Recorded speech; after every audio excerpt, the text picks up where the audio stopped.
সুপ্ৰভাত বন্ধু বান্ধৱীসকল, মই ডালিমী বৰাই মোৰ অন্য এটা ভিডিঅ'লৈ আপোনালোকক সকলোকে স্বাগতম জনাইছোঁ। আজি ভিডিঅ'টো আৰম্ভ কৰিছোঁ মই বিদ্যালয়লৈ আহিয়ে, কাৰণ বিদ্যালয়ত 9 বজাতে প্ৰাতঃসভা হয় আৰু এয়া প্ৰাতঃসভা প্ৰায় শেষ সময় হৈছে। কিন্তু আজি প্ৰাতঃসভা ফিল্ডত হোৱা নাই, খুব বৰষুণ দি আছে আৰু সেইকাৰণে স্কুলৰ বাৰাণ্ডাতে প্ৰাতঃসভা হৈছে।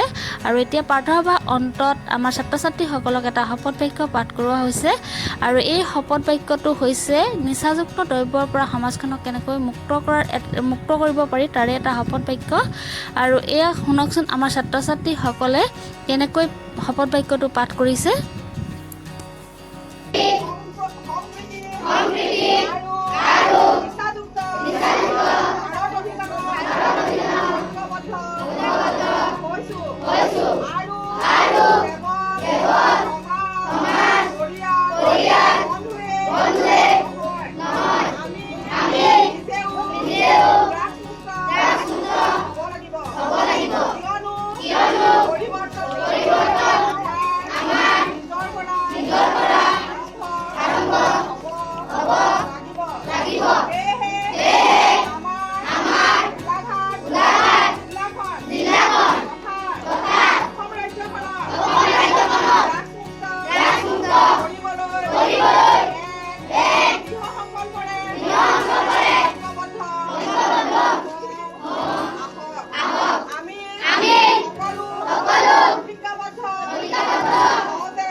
শপত বাক্য শেষ হোৱাৰ লগে লগে সকলো ছাত্ৰ ছাত্ৰীয়ে নিজৰ নিজৰ শ্ৰেণীকোঠা লৈ গ'ল আৰু 12টা 10 বজালৈকে আমাৰ যিহেতু পাঠদান হোৱাৰ পাছত আমাৰ টিফিন টাইমৰ যিখিনি সময় সেইখিনি সময়তে পৰিচালনা কমিটিৰ সদস্যসকলৰ লগতে মাতৃগোট শিক্ষক শিক্ষয়িত্ৰী আৰু ছাত্ৰ ছাত্ৰী সকলোৱে মিলি আমি এসাঁজ ভাত আজি ভোজন কৰিম।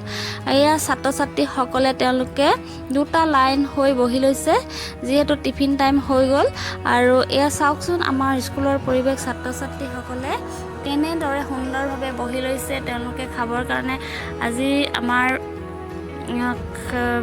ভোজনৰ খাদ্য হৈছে ডিম।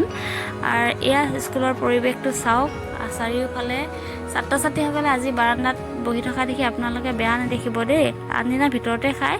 আজি যিহেতু একেলগে খোৱাৰ কাৰণে সকলোৱে বাৰাণ্ডাত আমি বহি লৈছোঁ। আমাৰ শিক্ষক শিক্ষয়িত্ৰীও ইয়াতে বহিছে। আজি যিহেতু সোমবাৰ আছিলে আৰু কিছুমান শিক্ষকে ইয়াত নাখায়, সেইকাৰণে ইয়াত কেইজনমান শিক্ষক বহা নাই। বাকী পৰিচালনা সমিতিৰ লোকসকলো 2-এজন ইয়াৰ মাজতে আছে। গতিকে আপোনালোকে চাই যাওক ভিডিঅ'টো আমাৰ স্কুলৰ পৰিৱেশ। যদি মোৰ ভিডিঅ'টো আপোনালোকে চাই ভাল পায়, সদায় লাইক কৰিব, শ্বেয়াৰ কৰিব, ছাবস্ক্ৰাইব কৰিব আৰু ভাল ভাল কমেণ্টবিলাক লিখিবচোন মোলৈ। এয়া চাওক আমাৰ বিদ্যালয়ৰ পৰিৱেশ।